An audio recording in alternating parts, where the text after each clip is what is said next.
folks, Jonathan here. Figured I'd do some updating. Got my rear seal, everything for this, and we're going to do the rear seal on it soon. Not in a big hurry, but won't be long. And let me see. This one, 3-inch pipe. I'm going to order some more pipe and run 3-inch down and probably 3-inch glass packs. I've got a set of glass packs that are actually new, but I've had them for a long time, and I think they was welded on something and cut back off but never used. But anyway, they're gonna have to do. I'm not gonna go buy a bunch of new parts. That's what we're trying not to do on all this stuff. So that brings us to this and this beautiful bed I got. She's really looking good now, just about ready to drive. This bed is off of a Willys pickup. Some of you may even remember me picking them up.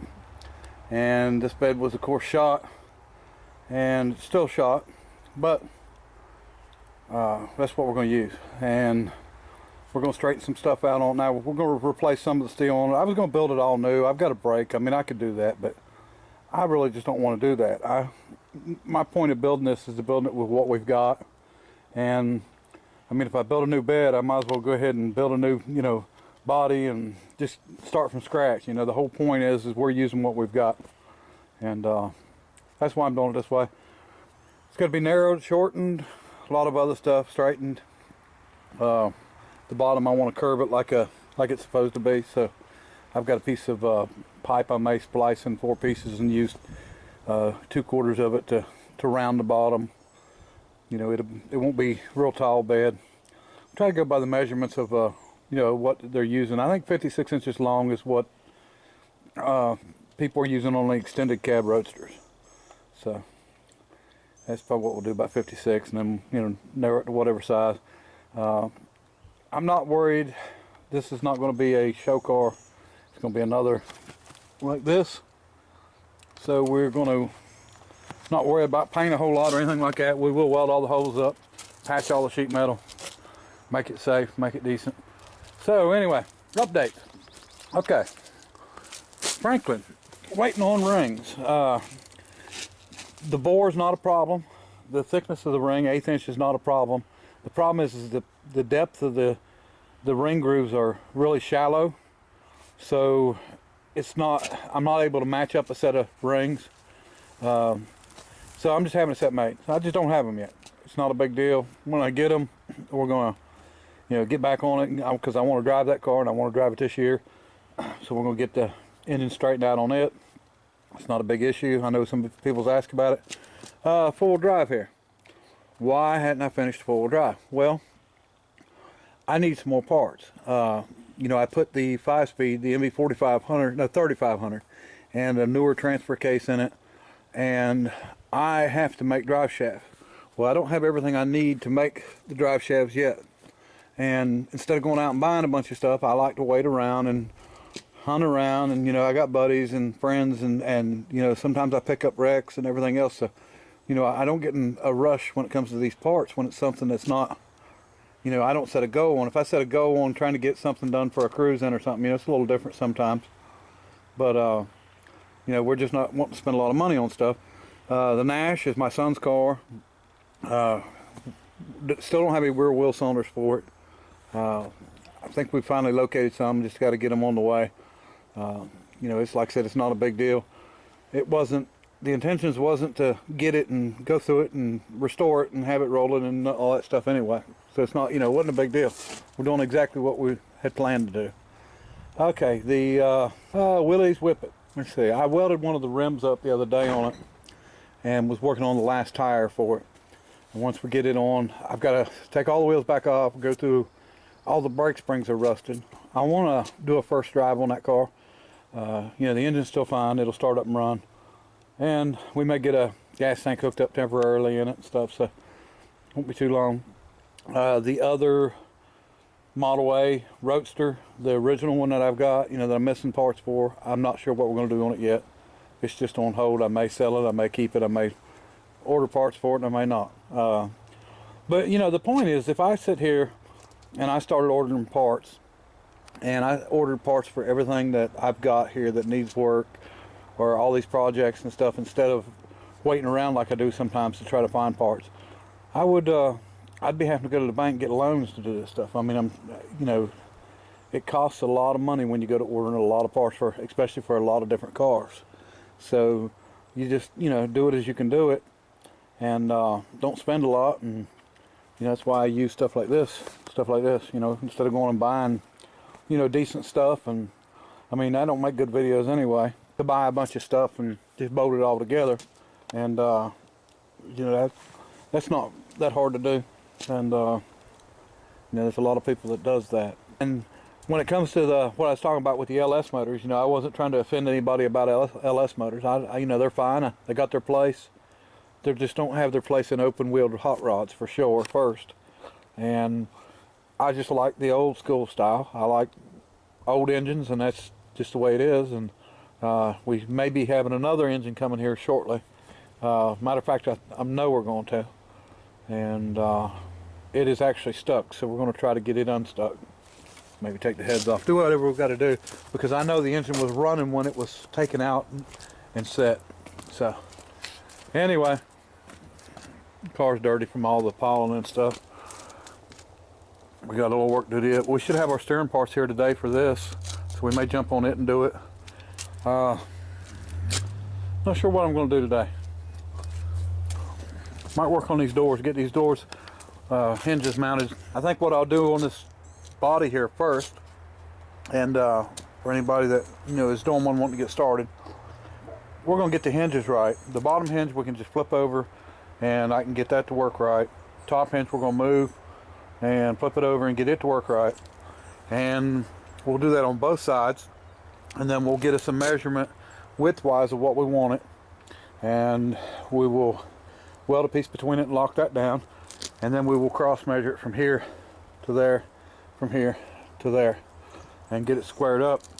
Once it's squared up, we can just start working with it from there, building the back of the body, and it'll all work out. And I knew everybody would like my bed. Beautiful, ain't it? You know, bent in all the right spots, rusted in all the right spots. All right, we're going to get that cut down so it don't look so bad. Could you imagine if it was that long? Okay folks, we're going to cut this to the 55, 56 inches, and then we're going to bring tailgate up and we're going to clamp it, try to straighten it up just a little bit so we can get a better idea of measurement. We still got to narrow it quite a bit, but let's get it started. All right.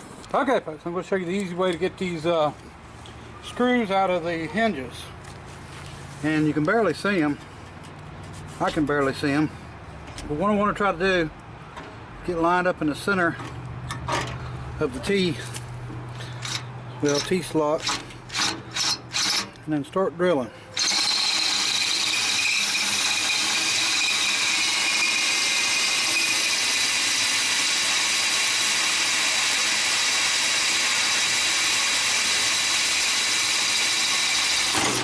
If you hit it in the center, that's what will happen right there, and you drill the bolt out.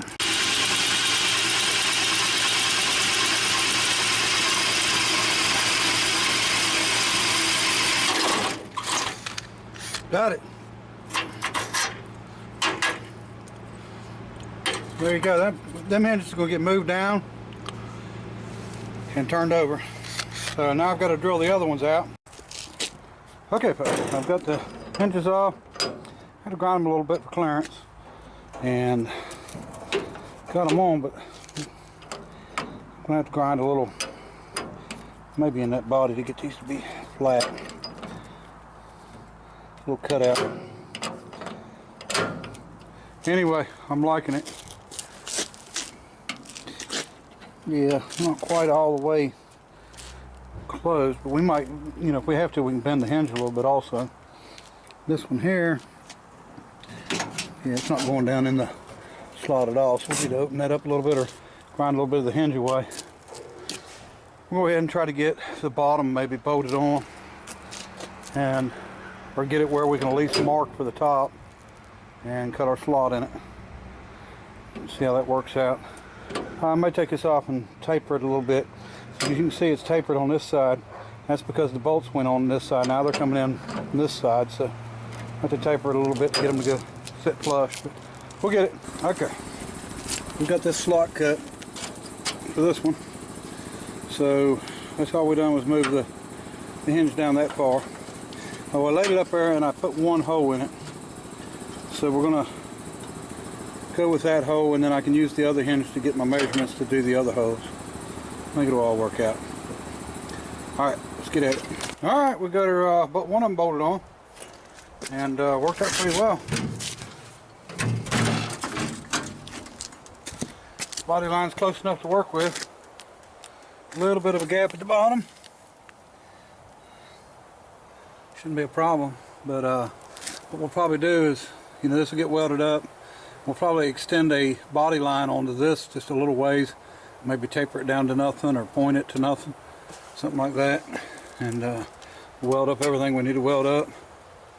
Worked out really well though, and they're going to be good and strong. I ain't going to have to worry about them giving any issues, so that'll work. So we'll get the other one done, and then I'll do what we're talking about, getting it braced so we can start doing the back of the body and getting things together like they're supposed to be. Okay, unfortunately I'm not going to have time to get the other one done. Not right now, and we've got some storms coming tonight, so I've got to get some stuff put up. And here's our bed after we shortened it. I don't know if I showed anybody or not, but I don't think I filmed that. We got to take 9 inches out of the width of it, and you know, we're going to replace part of the panels, but we're not going to replace it all. We'll hammer some stuff out, straighten some stuff out, and get it just as good as we want it. And don't want it too nice. It's got to match the rest. And I know a lot of you might think it's a little too nice to put on this whole beautiful body here, but that's okay. So anyway, I'll show you a couple things I've done today. Besides hosing off my truck or pressure washing my truck, or my door on the driver's side didn't want to stay closed good. I was having some issues, so we got that straightened out. It's about time we got to do some boards in the back. They've been breaking on me slowly. That was old poplar boards. That's all we had at the time to throw in there, but I've got some stuff to put in there. I've got some oak, but just hadn't had no time. Of course, this one still runs good. I think we'll do I got to run the store anyway. We'll do a NASCAR mode. Hadn't done one in a long time. I think the only international that was ever in NASCAR. So, all right, let me show you what else I worked on. Okay, I pulled the tires off of the boat trailer and fixed them, put them back on for now. You know, the 13s, I'm probably going to go with a 15, or maybe at least a 14, something with a little bit more weight rating. Got the boat pulled the rest of the way up on, and I'm going to have to readjust. You know, it don't have rollers. I guess this is I don't know what you call it. I'm sure there's plenty of people that know what these are called. Some of them are float on, some are drive on. But anyway, this one's just got the 2 pieces of wood with the carpet on it. They need adjusted to the right width for this boat. And I guess that'll do all right. I've never had one with that. Most of mine always had rollers. But anyway, we did get that far with it. It's pretty much drying out in there. We got to get in there and shovel everything out. And like I said, I'm going to pick the front up just as far as I can.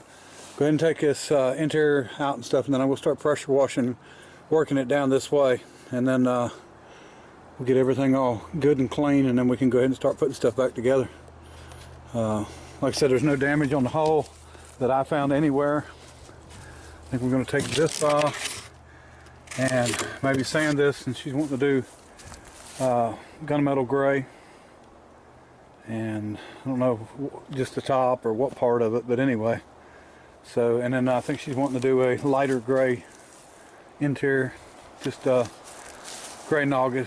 You know, if you see anyone running around, I think they've been climbing trees lately. So, anyway, so we'll keep at the boat. We're gonna probably get started on it maybe tomorrow. We'll see what happens. But got some front end work to do on the Roadster. But anyway, let's take a ride. Alright folks, I know some of y'all are going to be scared driving like this, but it'll be alright.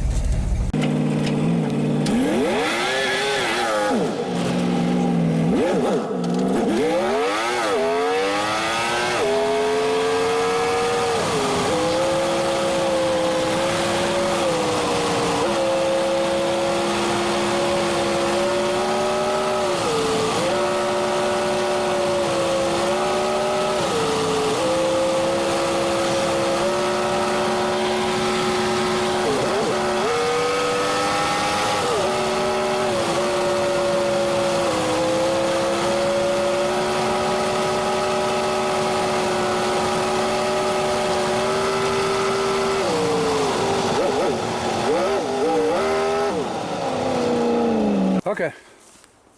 59 Galaxy's just been sitting. So I figured we better come out here and fire it up. The reason I haven't been driving is because of the exhaust. I need to do something with the exhaust on it. The muffler on the driver's side had rotted out. Let's see if she'll fire up.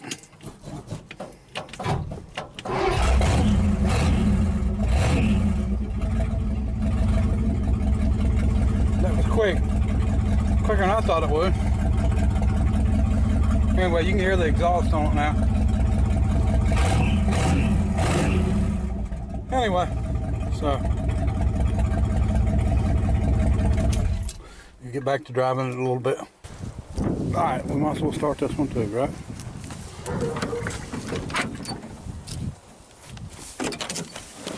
Since we're starting everything else.